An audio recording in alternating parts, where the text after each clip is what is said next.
భాస్కర్ రాజ్ గారు అడిగారు ఏ పుస్తకంలో నుంచి. నేను చెప్తాను, మీరు పెద్ద లిస్ట్ ఉంది అంతా వద్దు, నేను ఈ పుస్తకం చూస్తే దాన్ని కాలుస్తానని చెప్తే చాలు.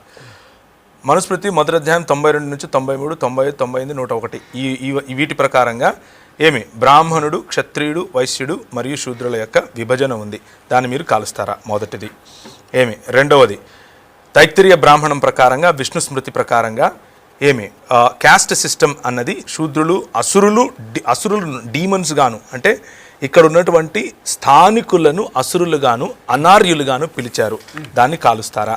బ్రహ్మకు కులమూలాలు ఉన్నట్టుగా కుక్కను కాకిని చంపినా శూద్రుని చంపినా ఒక్కటే అని చెప్పారు వీళ్ళు. ఎక్కడ చెప్పారు? ఆపస్తంభ ధర్మసూత్ర ప్రాసన మొదటి అధ్యాయం పటాల 9 ఖండ 25 సూత్ర 15. సమర్థుడు వ్యభిచారం చేస్తే, అంటే సవర్ణుడు వ్యభిచారం చేస్తే మాత్రం బహిష్కరణ, అవర్ణుడు వేస్తే మాత్రం మరణదండన. ఆపస్తంభ ధర్మసూత్ర 2వ ప్రాసన 10వ పటాలం ఖండం 27 సూత్రం 8, 9. నేను నోటికి వచ్చినట్టు మాట్లాడలేదు, ఉన్నది చెప్తున్నాను.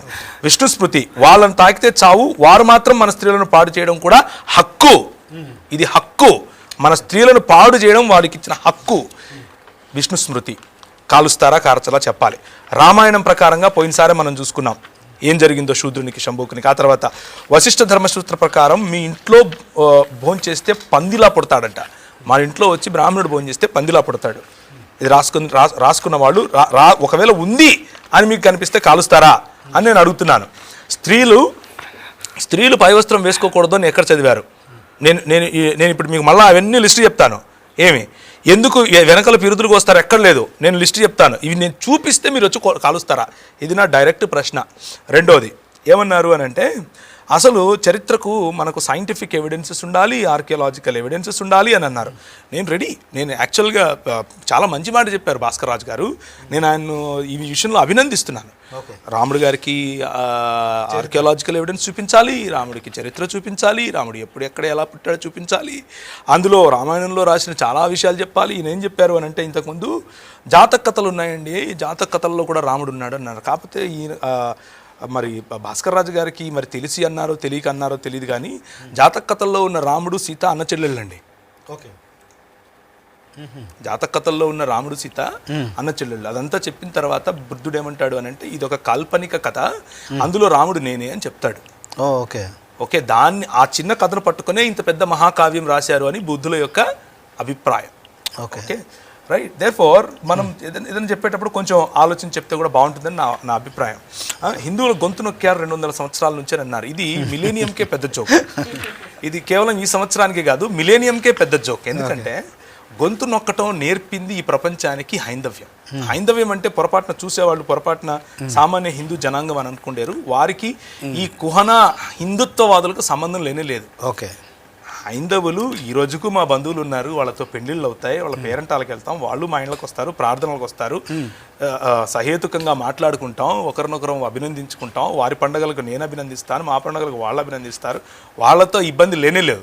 నేను ఎవరిని హిందుత్వవాదులు అని అంటున్నానంటే, ఎవరినైతే ఈ దేశంలో గోల్వాల్కర్ యొక్క భావజాలం, సావర్కర్ యొక్క భావజాలం తీసుకుని దేశంలో 2 దేశాలు ఉన్నాయి అని ప్రతిపాదించారో, దాని కారణంగా పాకిస్తాన్ ఏర్పడిందో ఆ హిందుత్వవాదం గురించి మాట్లాడుతున్నాను. ఏ హిందుత్వవాదం కారణంగా అయితే ఆఫ్ఘనిస్తాన్ మన నుంచి విడిపోయిందో వారి గురించి మాట్లాడుతున్నాను. ఏ హిందుత్వ భావజాలంగా అయితే కారణంగా అయితే మన నుంచి శ్రీలంక విడిపోయింది, మన నుంచి జావా సమత్ర బంగ్లాదేశ్ మొదలైనవి విడిపోయాయో వారి గురించి మాట్లాడుతున్నాను. ఏ హిందుత్వ కారణంగా అయితే ఈ దేశంలో దళితులను అస్పృశ్యులుగా చేసి ఇప్పటికీ ఊరికి బయట తిప్పుతున్నారో వారి గురించి మాట్లాడుతున్నాను. ఏ హిందుత్వ అయితే 25% జీడిపి కేవలం 3%, 4% ప్రజలకు మాత్రమే పంచిపెట్టుకుని మిగిలిన వాళ్ళందరినీ బానిసలుగా ట్రీట్ చేశారో అలాంటి హిందుత్వ గురించి మాట్లాడుతున్నాను. అలాంటి హిందుత్వ గొంతు నొక్కడం ప్రపంచానికి నేర్పిందే మీరు. ఓకే, ఇప్పుడు వాళ్ళు కొత్తగా వచ్చి మేము గొంతు నొక్కేది ఏంటంటే ఇది బాగుంది, గొంతు నొక్కడం నేర్పించిందే మీరు. చరిత్రను తిరగరాస్తారు, సైన్స్ను తిరగరాస్తారు, మీడియాను కొనుక్కుంటారు. ఈ రోజు ఉన్నటువంటి మీడియా గొంతు నొక్కింది ఎవరు? ఈరోజు మీడియా గొంతు నొక్కేది మీరు, ఎకానమీ గొంతు నొక్కేది మీరు, టెక్నాలజీ గొంతు నొక్కేది మీరు, టెక్నాలజీ యూనివర్సిటీలోకి వెళ్ళి మా దగ్గర టెస్ట్ ట్యూబ్ బేబీలు ఉన్నారని చెప్పేది మీరు, చరిత్రను తిరగరాసేది మీరు. మేము గొంతు నొక్కడం ఏంటండి? మేము గొంతు నొక్కుపోయాం ఆల్రెడీ. ఓకే, కొన్ని వేల సంవత్సరాలుగా నొక్కిపోయాం. కాకపోతే ఆనాడు ఒక విప్లవంగా వచ్చినటువంటి క్రైస్తవ మిషనరీల కారణంగా వారు ఇంతకుముందు భాస్కర్ రాజు గారు అన్న మాట నేను తిరిగి వల్లిస్తున్నాను. ఏంటంటే వారు విత్తినటువంటి ఇదిగో ఈ 66 పుస్తకాలు ఉన్నటువంటి బైబిల్ గ్రంథం ఉంది కదా, దీని కారణంగా మాలో చైతన్యం వచ్చింది. దీని కారణంగా మేము మనుషులమే అని గుర్తించుకున్నారు మా పెద్దలు. కాబట్టే పేరయ్య గారు ఒకానొక సమయంలో మొట్టమొదటిగా క్రైస్తవ ధర్మం వైపుకు వచ్చిన వాడిగా ఎవరికైతే ఈరోజు చెప్పుకుంటామో ప్రకాశం జిల్లాలో మొట్టమొదటిగా నేను చచ్చిపోయిన ఆవు తిన్నని చెప్పాడు. మేము తినట్లేదు, లేకపోతే చచ్చిపోయిన ఆవును తినిపించేవాళ్ళు మాతో, మేము చచ్చేవాళ్ళం దాంతో. ఏమి డాక్టర్ గారు కదా, చచ్చిపోయిన ఆవు తినొచ్చు తినకూడదు ఆయన చెప్పాలి. ఏమి ఈ పేరయ్య గారు నేను ఆదివారం పని చేయను అన్నాడు, విప్లవం తీసుకొచ్చాడు. మేము పని చేయట్లేదు ఆదివారం, మేము సెలవు తీసుకుంటున్నాం అంటే ఆదివారమా గురువారమా శుక్రవారం పక్కన పెట్టండి, ఒకరోజు మాకు డిగ్నిఫైడ్గా మా కోసం మేము బతుక్కోగలం అని మాకు నేర్పించారు. ఇది భారతదేశాన్ని నిర్మించడం అంటే. భారతదేశ ఎకానమీని నిర్మించింది మేము, భారతదేశ చదువుని నిర్మించింది మేము, భారతదేశంలో టెక్నాలజీ తీసుకొచ్చింది మేము, భారతదేశంలో ప్రింటింగ్ ప్రెస్ తెచ్చింది మేము. ఇన్ని ఏండ్ల నుంచి వీళ్ళు ఉన్నారు, తెలుగు భాషలోకి రామాయణం తర్జుమా చేసుకోలేకపోయారు సార్ వీళ్ళు. అంటే మీ ఉద్దేశం ఏంటి? ఎవరు తర్జుమా చేశారు? ఎవరు గద్య భాగంలో తర్జుమా చేసింది క్రైస్తవ మిషనరీలే. పద్య భాగంలో వాళ్ళు చేసుకున్నారు. ఏది మ్లేచ్ఛ భాషరా తెలుగు భాష అన్నారు, మ్లేచ్ఛ భాషలోకి రామాయణం వెళ్ళటం ఏంటి అన్నారు, మ్లేచ్ఛ భాషలోకి మా మంత్రాలు వెళ్ళటం ఏంటి అని అన్నారు. తర్జుమా చేశారు క్రైస్తవ మిషనరీలు. కొందరు క్రైస్తవ మిషనరీలు కాకపోయినా బ్రిటిష్ వారు చేశారు. క్రైస్తవ మిషనరీలే అన్ని చేశారని నేను చెప్పట్లేదు. బ్రిటిష్ వాళ్ళు క్రైస్తవ మిషనరీలు కాని వాళ్ళు కూడా చేశారు.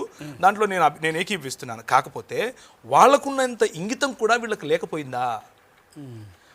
మా ధర్మ గ్రంథాలు ప్రజల్లోనికి వెళ్ళాలి అన్న ఇంగితం కూడా లేకపోయింది. ఎందుకు లేదో తెలుసా?